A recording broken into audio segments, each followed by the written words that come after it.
EA Interviews, episode 131. Inspiration, transformation, success stories, and the Imperfect Action Round. 7 days a week. Join Mario Ficini for today's Expert Authority Effect interview. All right, so business is going well, and you have a successful company, but have you ever thought about the future? I know I have, and there's times I'm going, oh, I'm so excited about it, and there's other times going, maybe I should be doing more. And that's why I'm excited to have Terry White, author, trainer, he's a podcast host, and he's the CEO of a retirement company where he specializes in helping people with self-directed IRAs. And he's going to be sharing with us today how we can have a better future financially from all the hard work that we're doing today. I'm going to bring him up right after we thank our sponsor. There's money in the metrics. Do you know yours? Pipedrive is the simplest and easiest CRM to close more deals, deepen your relationships, and increase your business profits. Get your free trial today at eainterviews.com/pipedrive. Here he is, ladies and gentlemen, Mr. Terry White. Terry, how are you feeling today? I'm doing great, Mario. How are you? I'm excited to hear what you have to say because so many people are working for today, working for this year and everything. But I mean, I got to admit myself, I haven't always put the future first and foremost, and I know it's an important thing. So tell us why future planning and how did you get into it? You know, why future planning? That's just a really easy question because we're all going to get there. I know, you're a young guy, so you've got several years, but when you get to be my age, I'm 59 years old, and you start thinking, how am I going to take care of myself for the rest of my life if I want to retire? I'm not the type that's ever going to retire probably, but most of us are. And so if you don't start thinking about that when you're younger, it'll get there before you know it. And then you'll think, well, how am I going to make it? And then we end up, being a greeter at Walmart or something like that. And that's just not what we want for people. How long have you been doing it? Well, I started an escrow company. I graduated from the university here in New Mexico and went to work for a title company. And I did that for 4 years. And then I started what's known as an escrow company here in New Mexico. And in New Mexico, an escrow company is for lack of a better term, it's a mortgage servicing company, but for owner financing. So if someone's going to sell their house and they decide to be the bank themselves, my company accepts the monthly payments and disperses the money to the seller and takes care of taxes and insurance and that kind of thing. So I started that company in 1987. And then in about 2003, I decided we needed to have another line of business. And so I had already knew a little bit about self-directed IRAs. So I started a trust company, SunWest Trust. And in 2004, we opened for business. And here now, 15 years later, we service about 8,000 accounts for people all over the country. That's impressive. Congratulations. Thank you. Have you seen some changes in not just people, but the market in the last 30 years?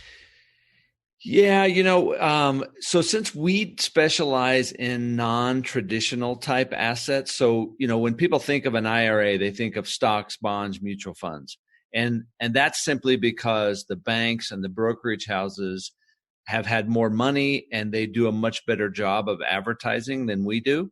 And so people just don't even realize that they can invest their IRA in something like real estate or precious metal or private companies.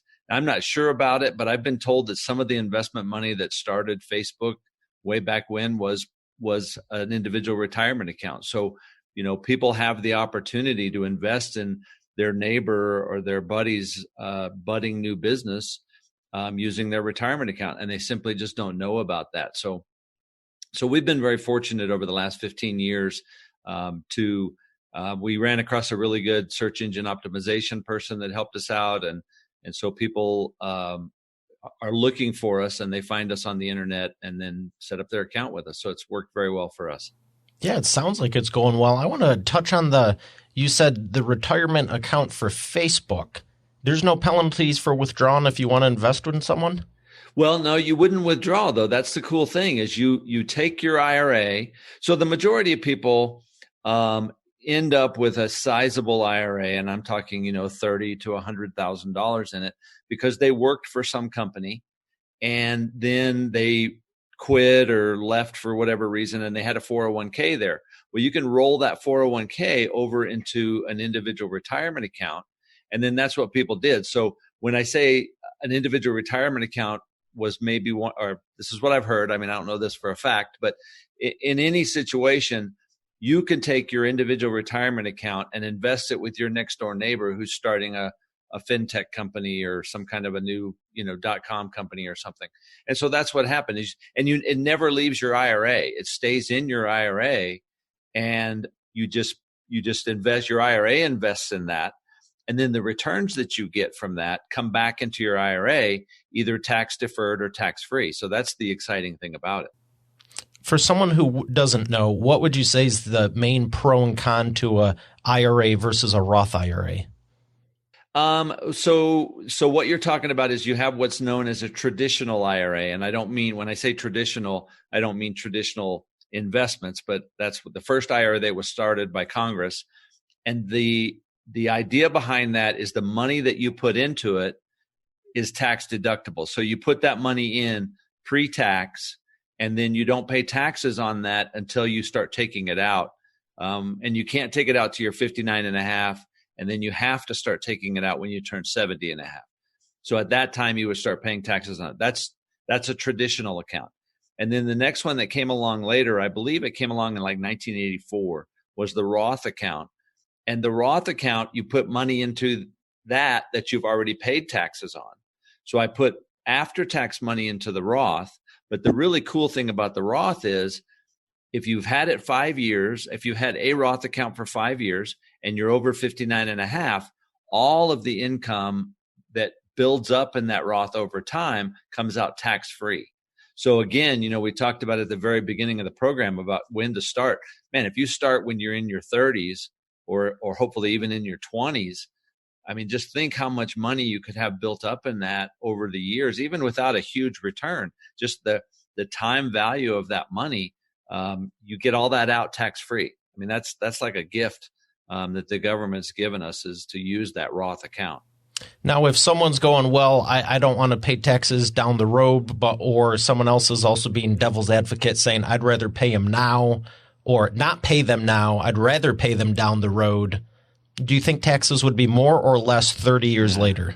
That's a great question. And before I started my trust company, I have a degree in accounting. And so when I got out of school, I kind of planned on being a financial planner and helping people that way. And what they always told you then was, you save money and you try to avoid taxes. Now you try to defer your taxes, because when you get old, you're going to be in a lower tax bracket. And what was typically meant by that was, you're probably going to make less money. So your tax, we're a what is it called? A progressive tax rate, where the more you make, the higher percentage you pay. So if you're making less money, you're going to pay a lower percentage. But man, we've all seen over the years that taxes don't go down.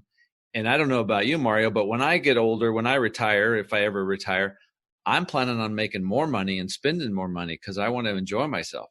So, it's not a bad idea to pay the taxes now and put that in a Roth account and then have it tax-free later. I appreciate the expert authority insight on that, because this is a great topic that I think less than majority of people talk about and discuss. And two things about it. One, when you're considering these things, I love that you said that you want to be making more, because I've heard that too. Fixed income, this. I actually saw it on something or heard someone said it in the last week or two, and I Googled, I'm like, what the heck is fixed income? Because if you're referring to, you're on a fixed income when you retire, the mindset is your monthly check from Social Security is only so much. And I'm thinking, how is that any different from a job you had for 40 years where the check is the same? It's just less, but potentially, but who wants that? So what would you say to someone, like yourself that wants to make more down the road than less? And the second thing I got to ask is, do we need to make any disclaimer? I'm not a tax advisor. I don't know what you have to do. Feel free to say it. I'm not a tax advisor or attorney, but I want to play one on TV. Yeah. No, you're exactly right. And I am not a tax advisor. I don't do, at one time I wanted to be a financial planner, and I used to have the Series 7 license and all that stuff. But That's not what I do now. And so the information that probably you and I both are putting out here, people need to, and I would encourage them to do that anyway. They need to figure it out for themselves. They need to research it. Just because you hear it on the internet, you read it on the internet, or you hear it in a podcast doesn't mean it's true. So it's just, we're giving people the idea to go do the research themselves and figure it out for themselves. And man, education is the most valuable thing you can do in this, is get out and, there's tons of available things out there to read, and a lot of other people out there besides me that probably know a lot more about it than I do. So get on YouTube and watch the videos and, do the reading, do the research for yourself. Yeah, I remember when I set up and learned about the Roth myself years ago, I was excited for down the road. I'm like, I don't want to have to wait till I'm 59 and a half, but it made, that little piece alone, that's a big difference, 30, 40 years later when you're going, oh, I have to pay taxes on this? No one ever told me. Well, what do you do at that point versus, oh, now it's playtime? Yeah, no, it's a, like I said, it's a gift, and I'm kind of surprised that the government, in fact, they've actually over the last few years, I say the last few years, when in 2010 and 11, they literally encouraged people to convert their traditional accounts to Roth accounts because they wanted them to pay the taxes on it. Now, the interesting thing about the government, and probably most people don't know this, they don't look out past 10 years. And so me as a business person, I was looking at what they were doing and saying, well, what's happening is you're getting people to pay taxes now, but you're giving up all that income when they start taking that out. But unfortunately, I think the government they don't care. It's what happens in the next 10 years. We got to get as much income as we can in the next 10 years. So we should all take advantage of that and start those Roth accounts.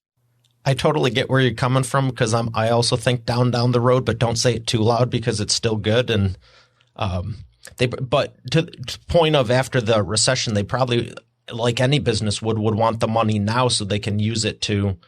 But it's also, from a business standpoint, I also feel it's a reactive state to always be in. Mm-hmm. It's fun Absolutely. To go, you know what, I might not profit for 5 or 10 years from this, but look out 20, 30, 40, because I'll still be here. So be proactive. You're exactly right. I mean, instead of being reactive, and how many people do we see, they get to be in their 60s, they get close to 65, which everybody thinks that's when you're supposed to retire. And then they look and say, well, how am I going to do that? How am I going to retire and maintain the lifestyle I have? And, I don't know, but I sure don't want to retire and have to, move into a smaller house and eat cat food or whatever. I want to be able to go out and travel and enjoy myself. And so, if nothing else I can get across on this podcast is, if you're young, no matter how old you are, start saving for your retirement now. Whether you use a self-directed account or you just put it in the bank or you put it in a mutual fund, start right now. And if you work at a company, my company, we provide a 401k for our employees, and we match it to a certain extent. And, it took me a few years to convince everyone that, hey, you'd have to lose 50% of your money in the stock market to even break even. If you just put money in this 401k, I'm giving you some money. And if you lost half of everything, you'd still have your own money there. So it's a no lose situation, to start putting money away now. Again, great expert authority insight. What does it take to retire, age or income? Income, definitely. Because if you and I both heard of people that are in their 40s that retire, or you also heard of people that are in their 80s that still can't retire. So that's the key thing. And you talked about fixed incomes, and I understand what you're saying about why that's not any different than a job. But what people want to be able to do is have a large enough sum of money that fixed amount of money that they're able to earn on that is enough to live on. And so that's what I meant by saying, I want to spend more when I retire. I want to have a big enough nest egg, if you will, that the return that I can generate on that is enough for my wife and I, to travel together and sometimes take our kids with us and enjoy that stuff together. So the whole idea of trying to, saying, well, when I get older and I retire, my income tax will be less. number one, I'm not positive that the rates are going to be lower. I think they'll probably be higher. Number one. And number two is, if you've still got a decent income, you're going to be in the upper parts of that tax bracket anyway. So sometimes it does. I'm sorry to interrupt you, but I don't want to really say that a traditional account is bad, because anything you do to put money away is better than nothing. But if you're in a position to pay the taxes now and put it into a Roth, that would be a smart thing to do, I think. That's more great insight. And I appreciate you for clarifying that, because as much as I was somewhat making a joke, because all I've ever heard it from, it's the way it was described was not that eloquent. Let's just say that. And it's been numerous times the other way. I'm like, it's the same thing. But what you're saying makes sense. You want to have so much that the dividends are the fixed amount, and that's what you're living off of. Yeah. And that's a number that you can afford to enjoy yourself with. Yeah, and I appreciate you using the word expert all the time. I don't know that I consider myself an expert, but it makes me feel really important. So thank you. That's how I know you're an expert, because all the ones I talk to, they're not going around going, look at me. They're actually trying to help people. Yeah. Cool. So speaking of helping people, let me ask you, who do you help, and how are you really helping them? Because there's something you do differently, and we made the joke about, we're not advisors, but why don't you tell Expert Authority World about that? So I'm not exactly sure what you're asking. Who are you ideally looking for to help? Well, so in my business, I think that there's only So we talked a little bit off air about the number of IRAs there are out there. There's said to be about 42 million IRAs in the United States right now. And unfortunately, the majority of those people probably don't have the desire or the knowledge to self-direct themselves. So the client that we're looking for at SunWest is the client that is interested in investing on their own. They understand a particular investment, and they're willing to do the research and put in the work to educate themselves about that investment. The people that I see that I worry about and I'm afraid end up just losing their money are the people that jump into something because it promises a huge return, and then they find out they don't understand how that investment works or how it's going to pay them back. And that's a tragedy, because they end up losing their money. The other thing I would recommend to people, I don't care what kind of investment you make, don't put all your eggs in one basket. I mean, that's an old saying that we've heard for years, but it holds true. I mean, I've seen situations where people find this investment that they think is great and it's going to be the next big thing, and they put their entire IRA into it, and then it's not the next big thing. And if they had only put 10% or 15% of their investable nest egg into it and it went bad, that wouldn't be good. That would suck, but it would at least, you'd still have money left over. You know what I mean? So I would encourage people, make sure you're diversified. I mean, truly diversified, and don't put all your money into one investment. Is there an amount you'd say is the threshold of somewhat safety? I heard you say 10 to 15%. Would you ever recommend 20 over 5 assets? I'm not an advisor. I'm not a financial advisor. So I think that is all going to depend on, my opinion is it's going to depend on your age. I mean, if you're young enough and you lose 20% of your retirement account and you're still in your 30s, you've got a lot of time.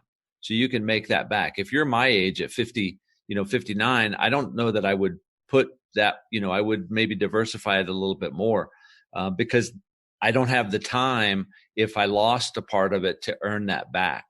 So it's really not possible to give a set number, simply because it depends on each person's it depends on their risk tolerance, and it depends on their age, and it also depends on how much they want to have at a certain time. I mean, I'm getting to the point where I'm looking at my own personal financial, my own assets, and I'm thinking, maybe I want to put maybe 60% of this in something very, very safe that may not make that big a return, but I know it's going to be there. So when I'm 75, it's still there. I didn't take a chance of losing it. And I may have not made a whole lot of money, but it's still there. But the fact that you're keeping it, I know that's a big thing I tell my clients. It's not how much you make, it's how much you keep.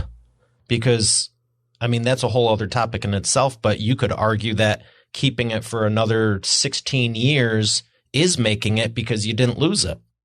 Yeah, absolutely. I think I would agree with that. Let me ask you about some of your clients. You don't need to say their names or anything, but what's the biggest success story or transformation you've been able to give someone? I've got a couple of success stories that I think about when people ask me that question. One of them is a friend of mine here locally in Albuquerque, he had a rollover of a 401k and put it in his IRA, and he bought a house free and clear. His IRA owned that house completely. And he was in his 30s at the time. And so the rent coming in from that house built up.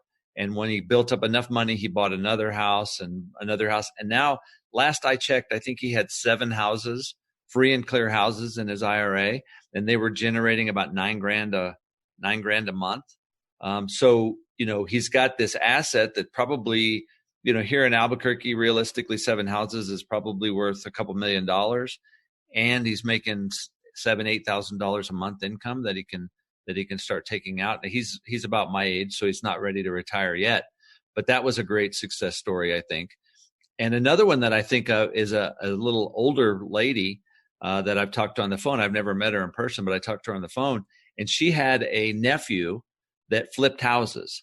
So, I don't know if anybody knows anybody who's a house flipper, but those guys are always looking for money, always looking for places to borrow money. And so she had some money in her IRA. And so she uses that money in her IRA to lend money to her nephew. And it's at a better rate than he could get from a hard money lender, but it's also at a better rate than she could get somewhere else. So it works out as a win-win situation for both of them. She's really happy. I think last time I talked to her, she even got another of this kid's aunts. So these 2 aunts both lend him money to flip houses, and he pays them a good return, and he's able to do his thing, and they make a good return on their investment. That's awesome to hear, because I've heard stories where people, it's interesting because the banks, they don't want to lose their money either, but there's so many people that want to pursue something, and I get why they're cautious, because if you're not established and can prove yourself, essentially, they don't want to lose the money either.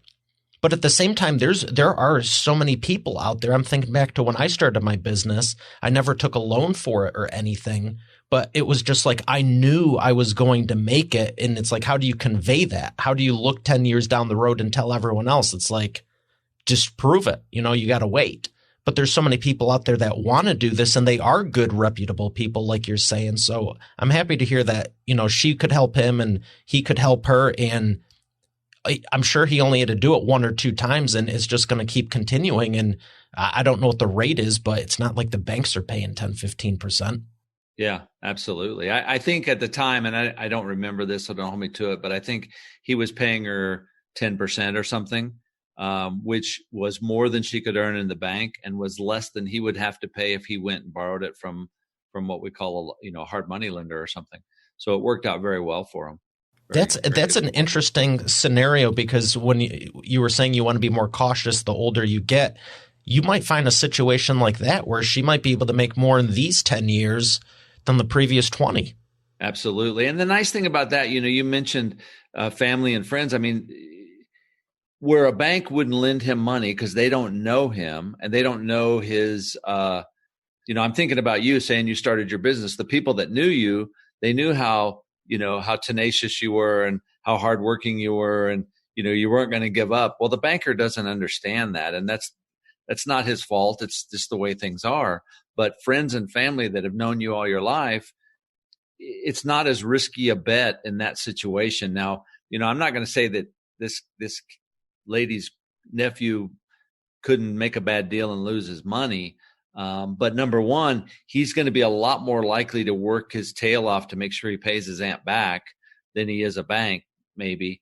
And just because of the fact that she believed in him, he's going to work harder to make sure he gets the money back to her. So. Yeah, and that's the fun thing about business is you can do whatever you want, whether your family's supportive or not, because it's not like everyone's like, oh my gosh, here you go. Yeah. That wasn't the case at all. Yeah. But business allows you the opportunity to serve people and create sales. Yeah. If one of the best things I ever learned when I was young was mom and dad go, you can have anything you want as long as you pay for it. And dad always said, need more money, make more money. I'm like, I'm getting my Wave Runner, which I did in high school, cash. Yeah. Yeah. No. And that's, you and I sound like we were both very fortunate to have parents that explained that to you, that, hey, you can have whatever you want. You just have to work a little harder. You have to figure out how to go out and get it yourself. And, I didn't have a Wave Runner, but I was always the type that I wanted things, different things. I wanted a new car and stuff. And so you just figure out, if it's important enough to you, you figure out how to make it work. It sounds like you're a lot like me, greedy. You like clothes and food. Yeah, exactly. All right. So with all the people you've helped, what would you say has been the most rewarding for you overall? I think because it's closer to me, I think the most rewarding thing for me is my employees that I've helped. We don't have a lot of employees. We have 25 employees, but I've got the very first employee I ever hired. She's worked for me for 32 years. She's my vice president and she runs this company for me. And we have other employees, another one that's been here 22 years, several that have been here over 15, 16 years. And so because those people are close and I see their families and I know them, those are the ones that are most rewarding. The people that they help, basically, I mean, I don't do any of the work around here. They do the work and make sure things get done. And so, maybe they would be more able to tell you about an individual and how they felt because they helped them on the phone and helped them set up their account or something. But I just really enjoy helping those people and knowing that we provided a livelihood for them and we provided a nice place to work where they enjoyed coming in and hanging out with people that they liked. Well, that's a huge testament because you might say it's only 25 people, but that's a pretty decent sized company. And the fact that you've had, the first one the whole time, that's a huge testament. Yeah. Thank you. So one question before we go to the imperfect action round, where do you see yourself with the company 10 years from now? That's a great question. I have 3 boys that work with me and we're doing some other things. And so I don't, we'll see how it goes. I am not the type of person to retire. So I might continue doing this. We're getting into a lot of other things that I know that I don't know much about that I'm learning about. We opened a tap room here and we're going to start a winery and stuff like that. So I see myself just doing something new when I'm 75, 80 years old. I love what I do. And it's not that I love this particular business. I just love business. I love coming in and not knowing what's going to happen every day, who's going to call on the phone. I'm going to get to talk to you today. And, tomorrow I may talk to somebody else and it's just a lot of fun. So I enjoy that. I can definitely relate to that. When you're doing something that you really, truly enjoy, it's like, yeah, there's some official business in there, but most of it's like I get to live my dream that I had when I was 18. Yeah. Not bad. Yeah. And, not to make anybody think you go into business for yourself and every day is just great. I'm sure you've had struggles and you have months, maybe weeks that you're really having to struggle, but you get through them. And the nice thing about it is you can look on the other side of that and say, I got through that and I did it. And, I was very fortunate. My parents were very supportive and my wife's very supportive of being in business. So it's worked out well for me. Overall, though, we get to beat the spread. Absolutely. Yeah. All right. We're going to thank our sponsor and come back for the imperfect action round. Don't stay stuck in startup mode. That's what I tell my audiences and clients and why I advise using Pipedrive for all of your customer relationship marketing needs in your business. You want more leads, you want more deals, and ultimately more clients. Who doesn't? But when I deliver you 100 more deals a quarter, can you handle it? A month? A week? A day? Which one of those made you the most nervous? Saying you want it over and over like a record on repeat is one thing. The reality, however, is that your subconscious is stopping you at some point, and it's because you want A, but your business is set up for B. Whether you have a system or you are that system, Pipedrive will upgrade your deal closing experience, increase your profitability, and make your day-to-day more enjoyable. Get your free trial today at eainterviews.com/Pipedrive. Don't waste another day being this system or using a subpar system to grow your empire. There's no need to make it harder than it already is. Once again, that's eainterviews.com/Pipedrive.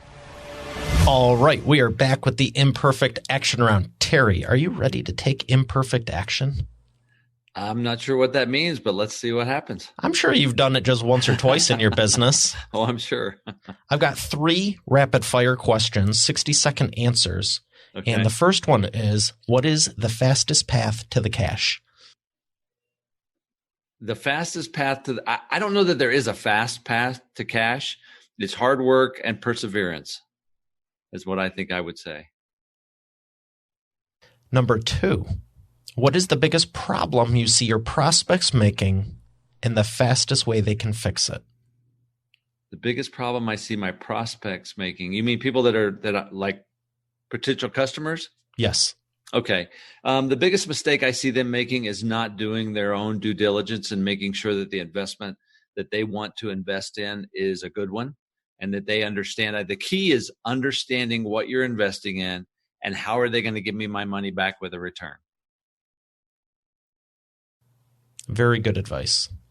Number 3, what is the best way to maximize customer lifetime value? I think is to treat your customer the way you want to be treated.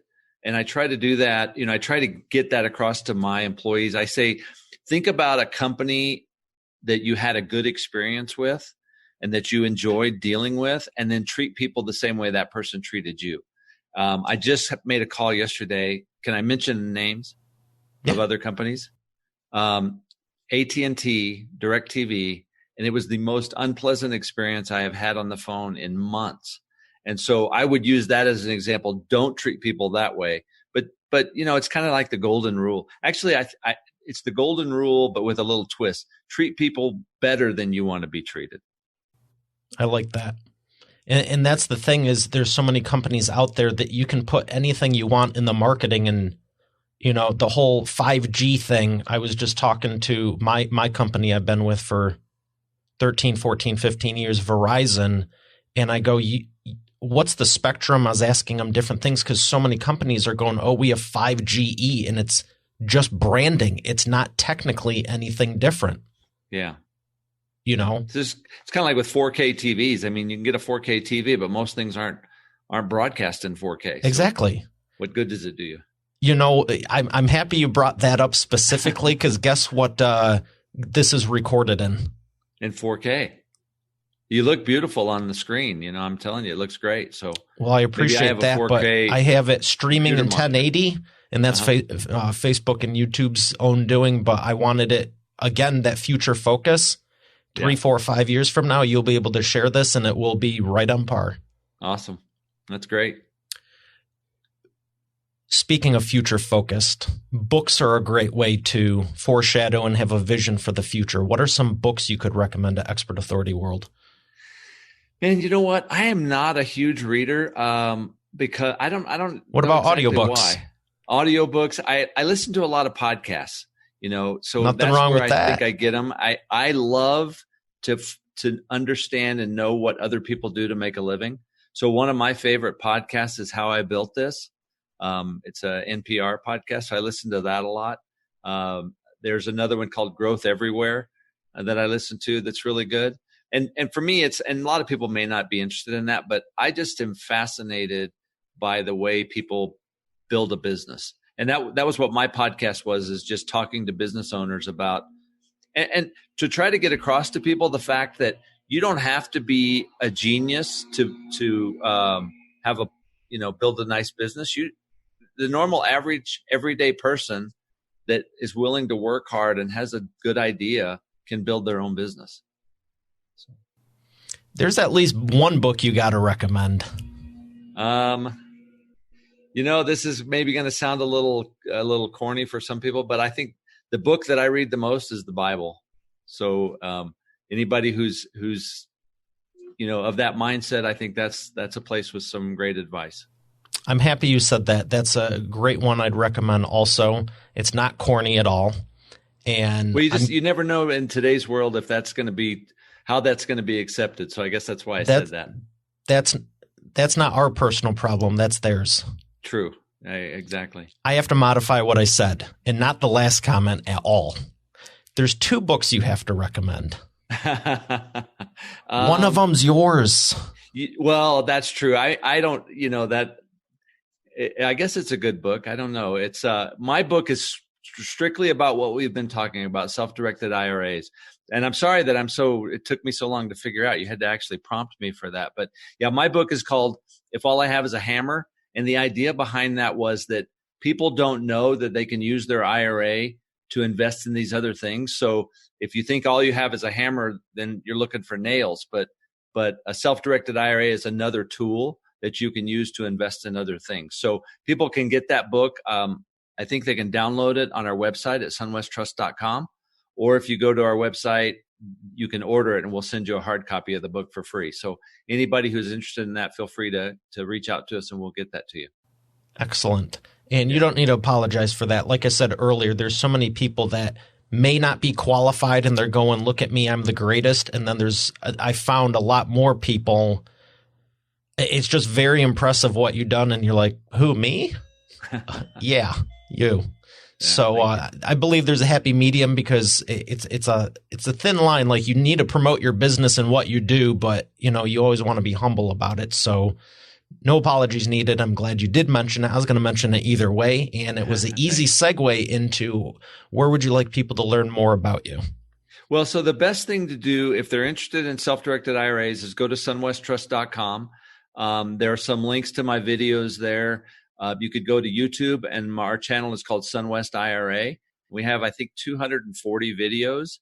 The majority of them, you have to look at me, and I'm the one that's talking, but some of them my son is in, and he's much more attractive than I am. So, but they're all just short, 3 to 5 minutes, so you're not going to waste a lot of time. You listen to it. Hopefully the description is, the title is descriptive enough that it's something you can tell if you want to listen to it or not. But even if it's not, you're only going to waste a few minutes and then you can go to the next one. So I would argue that they're making a good investment into the future because applied knowledge is power.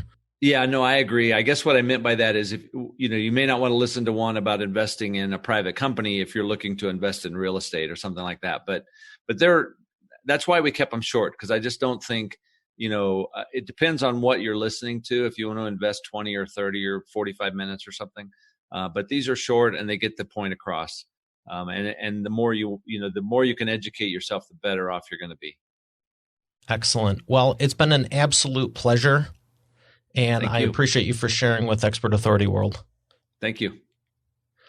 All right, Expert Authority World, we have another great episode here today. I will see you tomorrow. Have a great day, and God bless. How can you know where you're going if you don't know where you're at?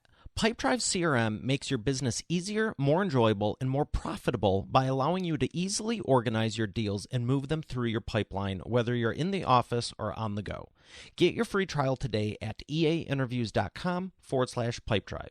Stop wasting your time continually looking for your information when you can be investing it, adding more value to your prospects and clients. Once again, that's eainterviews.com/pipedrive.